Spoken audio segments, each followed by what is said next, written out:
उपविजेता ठरलेला आमचा वेनेखोलचा संघ, दोघांचंही मनापासून अभिनंदन।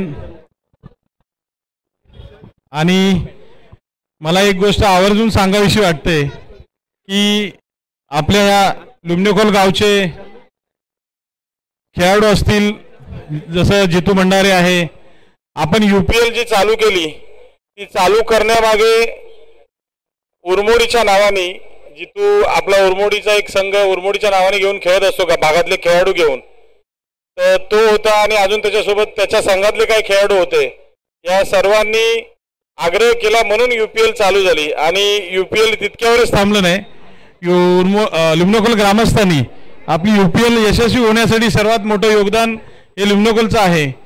मग आमचं बाल शिवाजी क्रीडा मंडळ असेल किंवा इतरही स्पॉन्सर आहेत, या सर्वांनी आम्हाला वेळोवेळी सहकार्य केलं म्हणून UPL आपली प्रत्येक वेळेला यशस्वी होते, इथून पुढेही होत राहील। सर्वांना पुन्हा एकदा शुभेच्छा देतो। आयोजक जे क्रिकेट मंडळ, आज एक बापू आवर्जून एक गोष्ट बघण्यात आली की तुमची पुढची पिढी मोठ्यात मोठा कार्यक्रम घेण्यासाठी सक्षम झालेली आहे।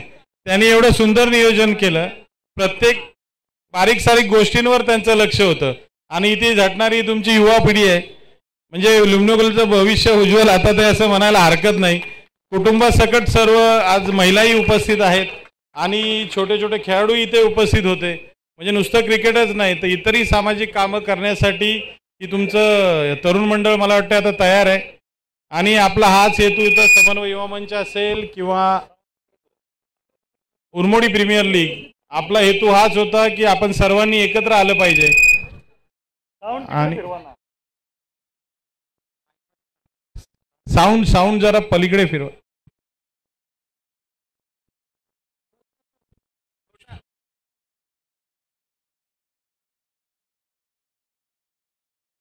असेल किंवा उरमोडी प्रीमियर लीग असेल, आणि आता आपलं समन्वयच्या माध्यमातून आपण उरमोडी विभाग क्रिकेट असोसिएशन केलंय।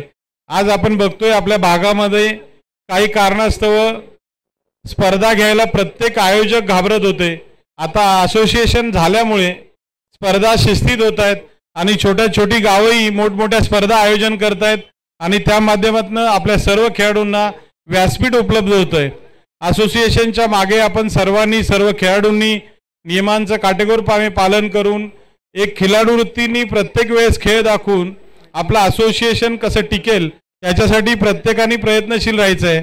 आणि मगाशी मी सांगत होतो, समन्वय युवा मंच असेल किंवा उरमोडी आपलं असोसिएशन असेल, उरमोडी प्रीमियर लीग आहे, हे चालू करण्यामागे आमचा हेतू एकच होता की आपल्या भागातली सर्व तरुण युवा पिढी एकत्र आली पाहिजे। क्रिकेट हे असं एक माध्यम आहे की ज्याच्या माध्यमातून आपण सर्वांना अतिशय सोप्या पद्धतीने एकत्र करू शकतो, त्यांना एक वाव मिळवून देतो। युवा वर्ग आहे, त्यांच्याकडे खूप सारी ऊर्जा असते आणि त्या ऊर्जेचं रूपांतरण आपल्या सर्व सामाजिक कार्यामध्ये आपण करून घेऊ शकतो। युवा पिढी कुठेतरी समाज कार्यापासून दूर जात होती, तर त्यांना एकत्र करण्यासाठी आपण हा सगळा अट्टाहास केलेला आहे। सर्वांना मी विनंती करेन, सर्व खेळाडूंना, आपण सर्वांनी खिलाडू वृत्तीने प्रत्येक वेळेला जे पण आपले आयोजक ज्याही गावचे असतील त्या सर्व आयोजकांना आपण सर्वांनी खिलाडू वृत्तीचं प्रदर्शन करून सहकार्य करायचं आहे। कुठल्याही सामन्यांना गालबोट नाही लागलं पाहिजे। जसं आता लुमणेखोलकरांनी ही 2 दिवस स्पर्धा आयोजित केली होती, अतिशय सुंदर नियोजन होतं। छोट्या छोट्या गोष्टी काही त्रुटी उणिवा राहिल्या असतील तर पुढच्या वेळेला आपण सर्वांनी त्यांना सहकार्य करून त्या उणिवा कशा भरून निघतील याच्यासाठी प्रत्येकाने सहकार्य करायचं आहे। आणि मी पुन्हा एकदा या लुमणेखोल ग्रामस्थ, अमरदीप क्रिकेट संघ सर्वांचं आभार मानतो। तसेच जे संघ विजेते ठरले त्या सर्वांचं पुन्हा एकदा अभिनंदन करतो आणि सहभागी सर्व संघांना भविष्यात येणाऱ्या स्पर्धांसाठी शुभेच्छा देतो आणि थांबतो। जय हिंद।